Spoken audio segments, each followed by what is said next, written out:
My wife looked me dead in the eye and said, "I don't cook for your highness. Figure it out." I said nothing, but I did figure it out and served her with divorce papers. She lost her mind. Sup Reddit. 8 months ago, I executed the most satisfying divorce campaign in modern history. So, grab some popcorn already. I need you to bear with me till the end. It's totally worth it. LOL. Background. I'm 37 male, an insurance SIU investigator. Bought my house in 2019, three-bedroom ranch in a neighborhood where people actually maintain property values. Grinding 60-hour weeks for that $47,000 down payment taught me exactly what effort looks like. Met Mara through mutual friends at a barbecue in 2020. Recently divorced, 2 kids, I know don't judge. Tyler, 13, smart mouth but good heart, and Elise, 11, sweet kid caught in the middle. Their bio dad was too busy with his 24-year-old secretary to remember child support existed. Hadn't seen a dime in 8 months. Mara was drowning. Part-time vet clinic job barely covering rent on a rundown duplex. Kids eating generic cereal for dinner. Wearing clothes from thrift stores. Zero stability. Classic damsel in distress scenario. Here's where I made the classic mistake. Thought I was being the hero. Swooped in with financial stability, emotional support, the whole knight in shining armor routine. We married in 2021. She moved into my place with the kids, and I laid out a simple arrangement. She handles domestic operations, cooking, cleaning, household management. I handle everything that requires money. Mortgage, utilities, groceries, cars, insurance, vacations, her personal spending. Clean division of labor that made perfect sense. She gets financial security and can focus on family. I get a well-run household and someone who appreciates what I bring to the table. For 2 solid years, the system worked like clockwork. Mara kept the house spotless, cooked incredible family dinners, and managed everyone's schedules like a pro. I covered all major expenses: mortgage, utilities, groceries, her car payment, insurance for everyone, plus $650 monthly fun money she could spend however she wanted. No questions asked. Even told her to quit the vet clinic after 6 months. Focus on what you do best, I said. Let me handle the financial stress. What I didn't realize was that I'd just hired a house manager who'd eventually forget who cuts the checks. Red flags started around Christmas 2023, but I chalked them up to holiday stress and ignored my gut. Started with small passive-aggressive nonsense. She would forget my morning coffee routine she'd perfected over 2 years. Specific blend, 2 sugars, splash of cream, ready when I came downstairs at 6:15 a.m. Suddenly, I'm stumbling around half awake making my own coffee while she scrolled TikTok at the kitchen table. You have hands, Mark. Figure it out. Weird, I joked, grabbing my travel mug. I also have a paycheck, but somehow I still share that. She didn't find it amusing. That phrase became her new mantra. Figure it out. Then, dinner coordination vanished. Used to text me around 3 p.m. asking what sounded good, whether I'd be home late, if I wanted her to start the grill. Communication that showed she cared about my preferences. Now I'm walking into whatever she felt like making. Take it or leave it. Taco Tuesday when I hate cilantro. Fish when she knows I prefer red meat. Weird Pinterest experiments that tasted like cardboard mixed with disappointment. One night I walked in to find salmon, which she knew I couldn't stand, and calmly asked if there were any other options. I'm not running a restaurant here, she snapped. You eat what's made or handle it yourself. Right, I said, opening the freezer. Good thing I'm not running a charity either, but here we are. Then the house started looking like a freshman dorm. Laundry piled up for days, dishes sitting in the sink, her spending 3 hours daily on social media instead of maintaining our arrangement. When I'd mention it, she'd hit me with the classic, "You don't appreciate what I already do." The breaking point came when I found my work shirts, the ones I needed for insurance company meetings, still sitting in the hamper after 5 days. Mara, I need these shirts for tomorrow's deposition. So wash them yourself. I'm not your maid. What's going on with you lately? You're my wife who agreed to handle laundry while I handle the bills. But I guess we're renegotiating contracts now? She stormed off, but the shirts got washed that night. The real poison, though? Her cousin Kendall. This woman was a walking disaster. Divorced twice by 35, bounced between apartments, worked part-time retail, blamed every man on earth for her string of failures. She started camping at our place in February, filling Mara's head with toxic nonsense about recognizing your worth and not being anyone's servant. You know your problem, Mark? Kendall announced one evening when I asked about dinner plans. You think Mara owes you domestic service because you pay bills. That's some real patriarchal oppression right there. Actually, Kendall, Mara and I have a mutually beneficial arrangement, but I understand why that concept might be foreign to someone who's never maintained one successfully. Her face went red. Mara jumped in. People grow, Mark. I'm not the same person I was 3 years ago. I have needs beyond cleaning your house. You're absolutely right, I said. You used to appreciate stability and partnership. Now you have needs like, what exactly? More TikTok time? More lectures from someone who can't keep her own life together? The real escalation came during a dinner party with my work colleagues in March last year. Mara spent the entire evening complaining about household expectations, while Kendall nodded along. Some husbands think paying bills means they own their wives, Mara announced to the table. My supervisor's wife looked uncomfortable. I kept my voice calm and friendly. Some wives think free housing means they can disrespect the person providing it. Funny how perspectives work. Mara tried to play victim. See? This is what I deal with. What you deal with, I said, cutting my steak, is having your mortgage, car payment, groceries, and spending money handled while maintaining a household. Most people call that a pretty sweet arrangement. After everyone left, Mara exploded. Called me embarrassing, controlling, typical male ego nonsense. Kendall was right there cheering her on. You made me look like a gold digger. Mara, if the shoe fits, wear it. But you might want to make sure someone else is paying for those shoes first. Over the next month, Mara turned basic household tasks into personal martyrdom. Making dinner became this dramatic performance. Sighing, complaining how nobody appreciates her efforts, acting like grilled chicken was the Sistine Chapel. The laundry situation got ridiculous. She'd wash her clothes and the kids but leave mine in the hamper for days. The gaslighting was incredible. Our voluntary arrangement became me being controlling. My financial support was holding money over her head. And through it all, Kendall was there reinforcing every victim narrative. I'd see their group chat lighting up Mara's phone. Girl, you don't owe him anything just because he pays the mortgage. That's baseline husband duty. He's keeping you dependent so you can't leave. Show him you're not his personal servant. One night, I'd had enough of their whispering campaign. Kendall, since you're here more than some people who actually pay rent, maybe you'd like to contribute to utilities? I'm supporting Mara through a difficult time. Right. And I'm supporting everyone financially. The difference is I actually contribute something useful. When I mentioned Kendall's obvious influence to Mara later, so now I can't have friends?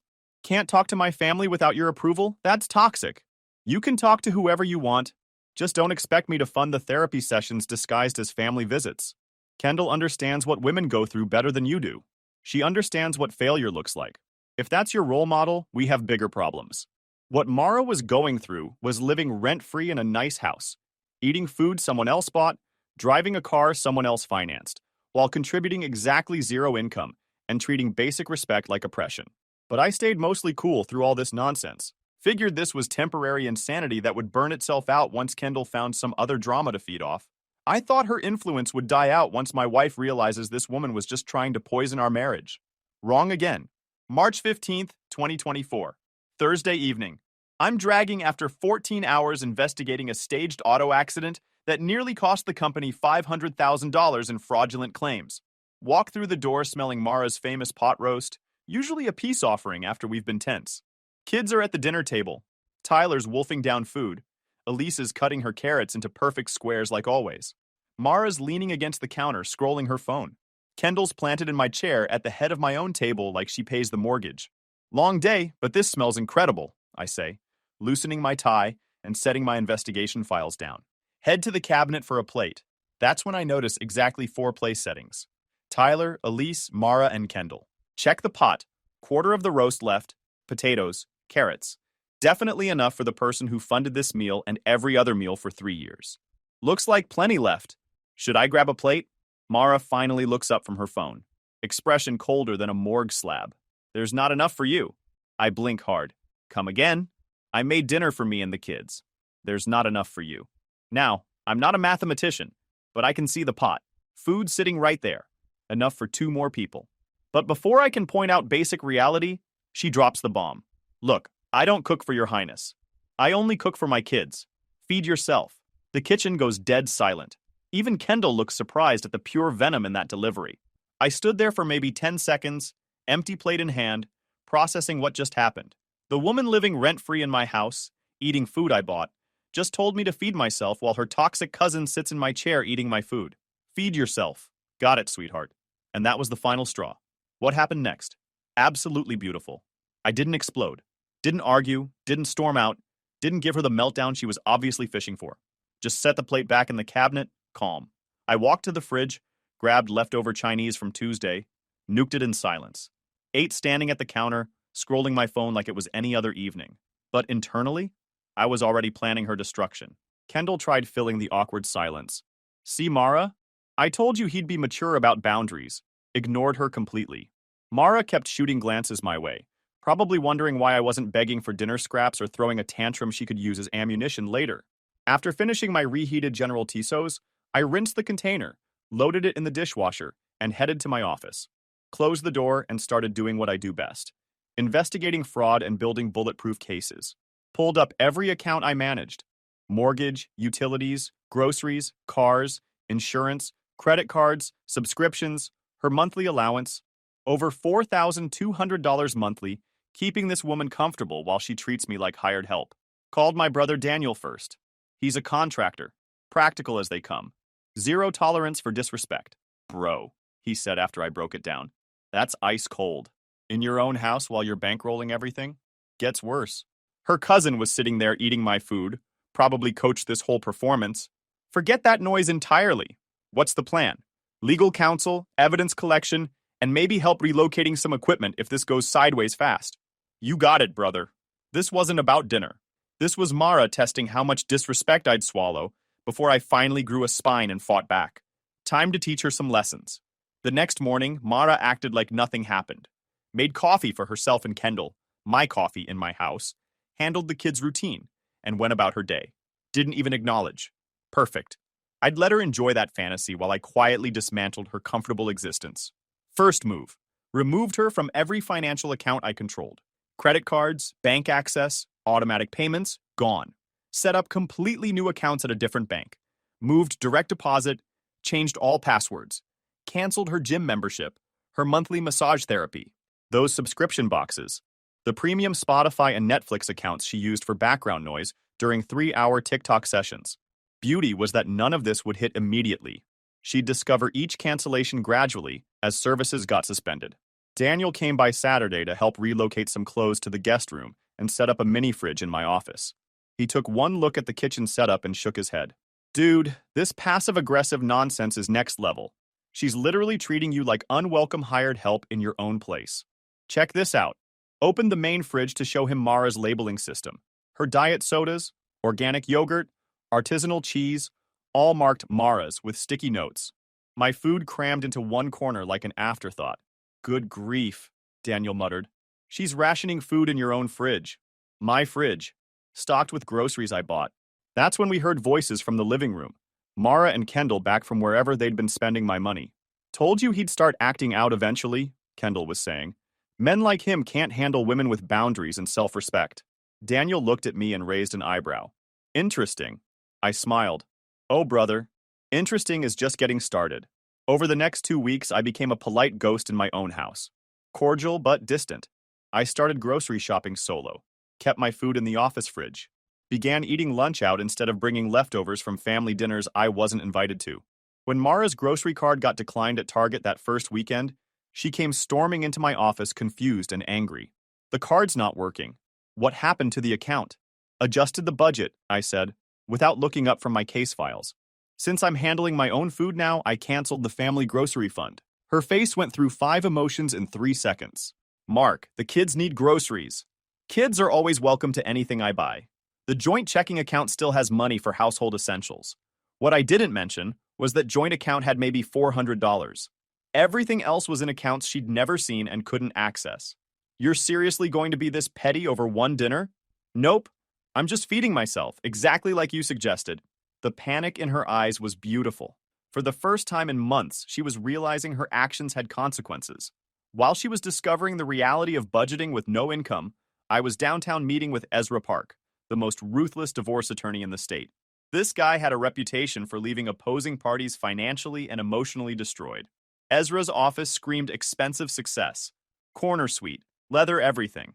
Wall covered with legal victories that probably cost people fortunes. Guy was sharp as a surgical blade. Tell me everything, he said, after I laid out the situation. Gave him the full breakdown. Original arrangement, 3 years of bank statements proving sole provider status, documentation of every expense I'd covered, the whole thing. Ezra just nodded, taking detailed notes. When I finished, he leaned back with the kind of smile that probably gave opposing attorneys nightmares. "This is going to be fun," he said. "Your financial documentation is devastating.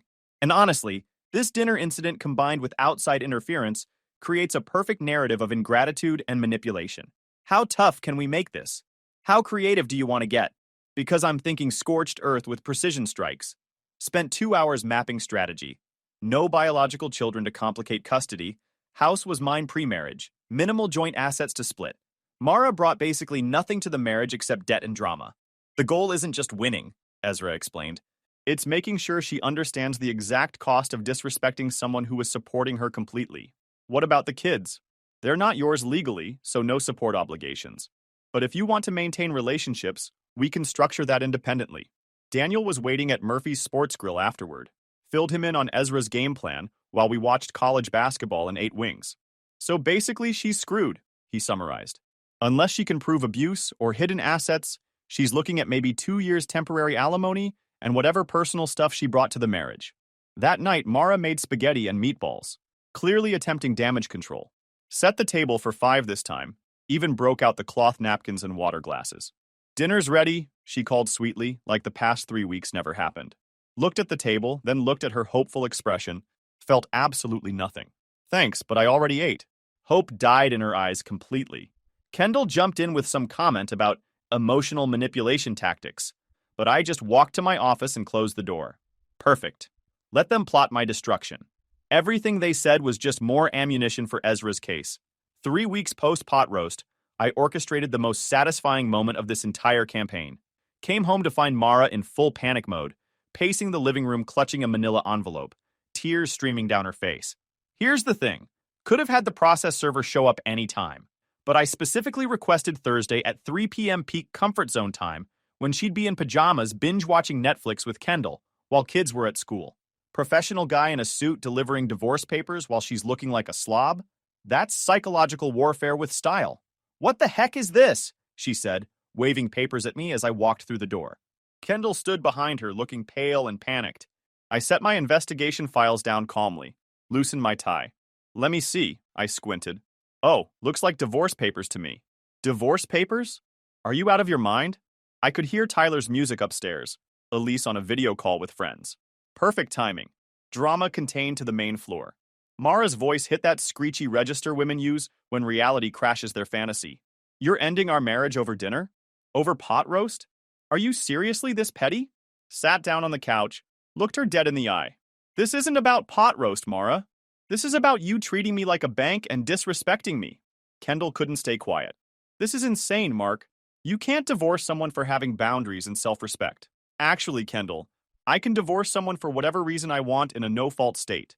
But disrespecting the person funding your entire existence while your toxic cousin cheers from the sidelines? That's not boundaries. That's stupidity with consequences." Mara collapsed in the armchair like someone cut her strings, suddenly looking small and pathetic. Kendall was whispering comfort, but panic was clear in both their eyes. "Mark, sweetheart, we can work this out. I'll do better. I was stressed and said something stupid. Too late, sweetheart." Quick pause, fellas. YouTube just dropped this new hype feature. If you're hooked on this story, smash that hype button. It tells YouTube this video deserves to blow up, and it keeps even crazier stories coming your way. Thanks so much for your support. All right, back to the drama. She cycled through every manipulation tactic over the next hour. Promised renewed appreciation, swore she'd kick Kendall out permanently. LOL, she said that in front of Kendall she looked like a surprised Pikachu. Even offered a post-nup, giving me more financial protection. Classic. But I wasn't interested in repairs anymore. "Papers are filed," I said finally. "My attorney will coordinate with whatever representation you can afford." That last part was intentionally cruel. She had zero money for decent legal help, and we both knew it. Kendall found her voice. "This is financial manipulation, Mara. He's using money to control and punish you." "No, Kendall.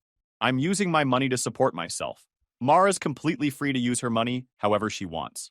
The moment they realized she didn't have any money was absolutely priceless. Mara then announced war. Her mother, Susan.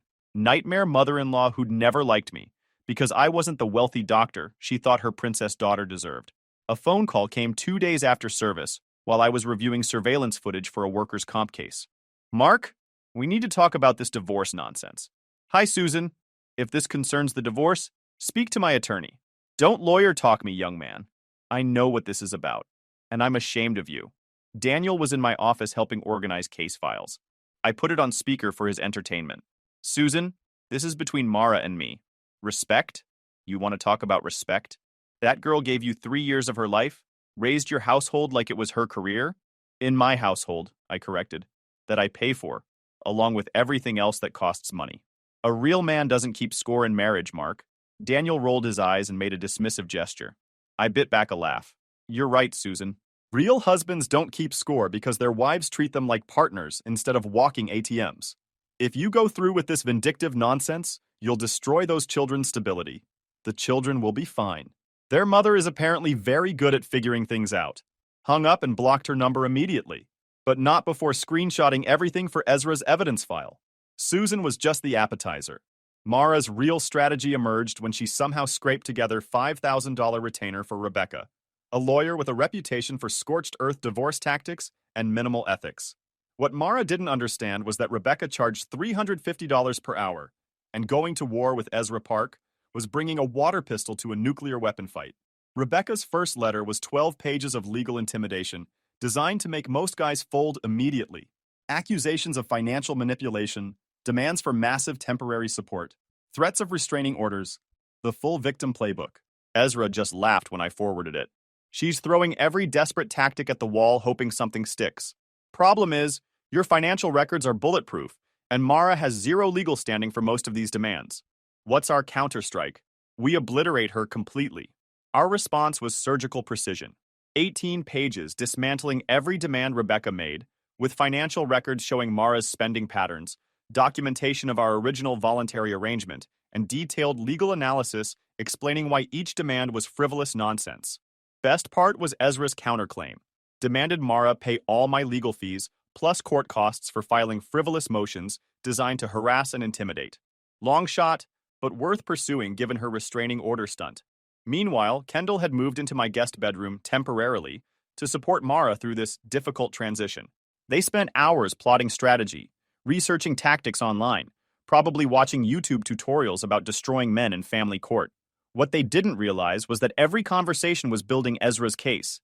Not through illegal recording, I'm not stupid, but because their obviously calculated behavior would be easy to demonstrate to any judge with functioning brain cells. Mara's desperation peaked when she tried running up marital debt. Emergency credit card applications, spa days, shopping trips, fancy dinners with Kendall. Classic move to stick me with bills. But I work insurance investigations. I track financial patterns for a living. Second that first charge hit, I disputed it as unauthorized use, canceled the card, and sent documentation to Ezra. He filed emergency motion assigning all post-separation debt solely to Mara within 48 hours. Daniel brought me a drink when we got word the motion was granted. Bro, he said, she's drowning and grabbing at anything that floats. But Mara had one more nuclear option left, and when she deployed it, the backfire was so spectacular, even I felt sorry for her. For about 10 seconds. 6 weeks into proceedings, I was analyzing staged slip-and-fall footage when Ezra called, barely containing his amusement. Mark, Mara just made the biggest mistake of her legal life. She filed for an emergency restraining order. My stomach dropped, but Ezra was already chuckling. Relax, brother. She just handed us the entire case with extra garnish. Turns out Mara was claiming emotional manipulation, financial intimidation, hostile environment, the full victim playbook. Said I'd become controlling and she feared for her physical safety. Complete nonsense. But desperate people do desperate things. Here's the beautiful part. Zero evidence. No photos, no police reports, no witnesses except Kendall, no documentation whatsoever. Just her word against 3 years of bank statements showing I'd been her safety net. The courthouse hearing was set for Friday morning, and it was better than Judge Judy. Daniel took a personal day to watch the carnage. Mara showed up with Rebecca and Kendall, all three looking ready for war. Mara's performance deserved an Oscar. Tears, trembling voice, the whole theater. She painted me as a controlling monster who'd become increasingly intimidating after she tried establishing healthy boundaries. Claimed my financial manipulation constituted emotional harm, that removing her from accounts was psychological warfare. Kendall backed up every word, testifying about witnessing escalating controlling behavior and my attempts to isolate Mara from support systems. Complete fiction, but they sold it with Academy Award conviction. Then Ezra stood up for cross-examination, and I watched their entire case collapse in real time. He started simple, asking Mara to describe the dinner conversation that allegedly triggered my abusive behavior. She tried downplaying it, claiming she'd just told me to prepare my own meal. But Ezra had done his homework. He'd gotten witness statements from both kids about what actually happened. Mrs. Kennedy, didn't you actually tell your husband, "I don't cook for your highness"? Feed yourself? The pause was beautiful. Mara squirmed before finally admitting she may have said something like that. Ezra let that hang in the air like poison. Here was a woman claiming emotional harm because her husband got upset after she insulted him in his own home while he funded her entire existence. But the real destruction came when Ezra turned his attention to Kendall.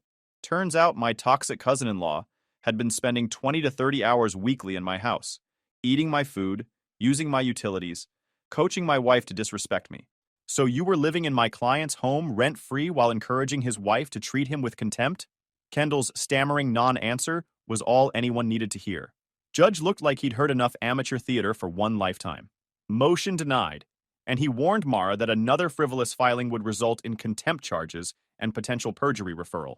Walking out, Mara and Kendall looked like they'd aged a decade in 20 minutes. Their nuclear option hadn't just failed, it had blown up in their faces and destroyed what little credibility they had left. But I still wasn't done with them. After her restraining order catastrophe, Mara was in complete panic mode. She'd burned through borrowed money on legal fees, destroyed her court credibility, and was facing the reality that divorce court isn't Twitter. The discovery phase was particularly brutal. Rebecca demanded years of financial records, hunting desperately for hidden assets, gambling debts, anything to challenge our ironclad arrangement. What they found was 3 years of meticulous documentation showing Mara's complete financial dependence. Every expense, every luxury purchase, every dollar traced directly back to my income. I keep records because that's how you protect yourself in the modern world. Ezra was having fun. Their discovery requests are literally building our case, he told me over lunch at his club. Every document they demand just proves how completely she was living off your generosity. Depositions were even more devastating. Rebecca grilled me for 6 hours straight, hunting for cracks in my story or moments of controlling behavior. I was ready for everything because I knew I'd done nothing wrong. When she asked about my relationship with the kids, I explained caring for them, while clarifying I'd never pursued legal adoption. When she probed about allegedly controlling behavior, I pointed out Mara had always been free to work, spend reasonably, and make her own choices. Mr. Kennedy, didn't you remove my client from bank accounts without warning? I removed someone who just publicly disrespected me from access to my personal finances. Seems like reasonable self-protection, but that left her without money. Miss Rebecca, your client is an adult woman. If she wanted financial independence, she was free to pursue employment like millions of other adults. She was managing your household. She was living rent-free in my house while I covered every expense. That's not employment, that's charity with benefits. Mara's deposition was a complete disaster. She tried maintaining her victim narrative, but Ezra was prepared for every angle. Mrs. Kennedy, you testified about feeling trapped in a controlling relationship. During your 3-year marriage, did you ever seek employment? I was focusing on household management and the children. Yes or no, Mrs. Kennedy? Did you apply for jobs? No, but the expectations? Did your husband ever forbid you from working or prevent you from seeking employment? Not directly, but the household duties. Yes or no? Did he explicitly tell you not to work? No. The damage was done. Mara's story was collapsing under the weight of basic logic. But the real turning point came when Ezra subpoenaed the kids for testimony. Rebecca fought the subpoenas hard. She knew Tyler and Elise would annihilate Mara's victim narrative. But family court judges want to hear from affected children, especially teenagers who can speak for themselves. Tyler was almost 18, technically old enough to choose which parent to live with. When he sat down in that conference room, I knew Mara was finished. Ezra started asking Tyler about that dinner. Then, when Tyler told him exactly what Mara said, Ezra asked him, Tyler, how did that make you feel? It seemed unfair. Mark has always been good to us. He never treated us badly. I didn't understand why Mom was being so disrespectful. Mara's face went white as printer paper. Tyler, what happened after that evening? Mom and Kendall were always whispering about Mark, saying he was controlling and manipulative, but that wasn't true. Has anyone asked you to say specific things during this testimony? Tyler looked directly at his mother. Well, Mom asked me to tell you that Mark was mean to us and made her scared. But that would be lying. Boom. Good kid. That deposition ended everything. When your own child contradicts your claims under oath and reveals you tried coaching them to commit perjury, there's nowhere left to hide. Elise's testimony was shorter, but equally devastating. The sweet kid just told the truth. Mark was kind, helped with homework, took care of everyone, etc. The final nail in the coffin was Kendall abandoning ship. When legal bills pile up and reality hits, she disappeared faster than free snacks. 3 weeks after Tyler's testimony, she suddenly had urgent apartment lease issues and needed to focus on her own problems.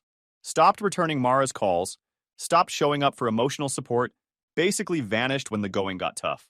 Mara was alone for the first time in months, facing consequences without her professional victim coach whispering poison in her ear.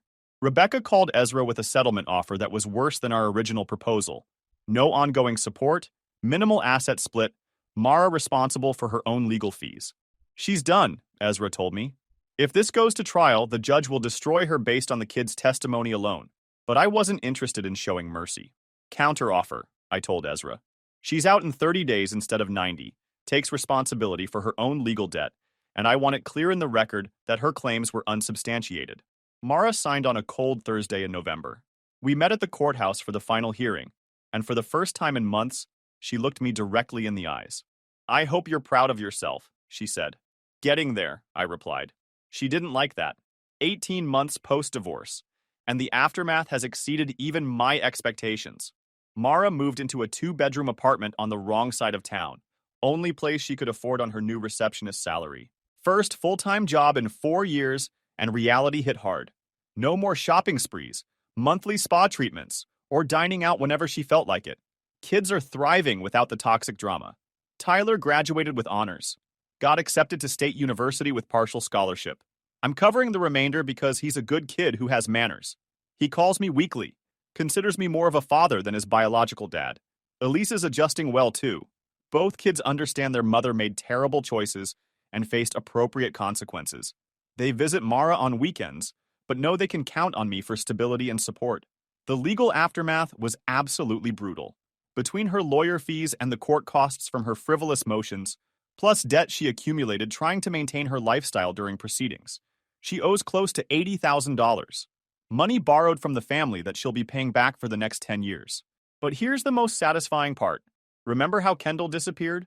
Well, she never came back. Toxic enablers disappear instantly when their targets can't fund entertainment or pay for lunch anymore. Mara's entire social circle crumbled once the truth came out. The neighborhood book club dropped her. Women who used to love her drama suddenly had other commitments when she needed actual support. As for me, life is amazing. Got my house back, redecorated the master bedroom, converted Mara's craft room into a proper home theater. The place feels like mine again, instead of a home for ungrateful tenants. I started dating again, and the difference is night and day.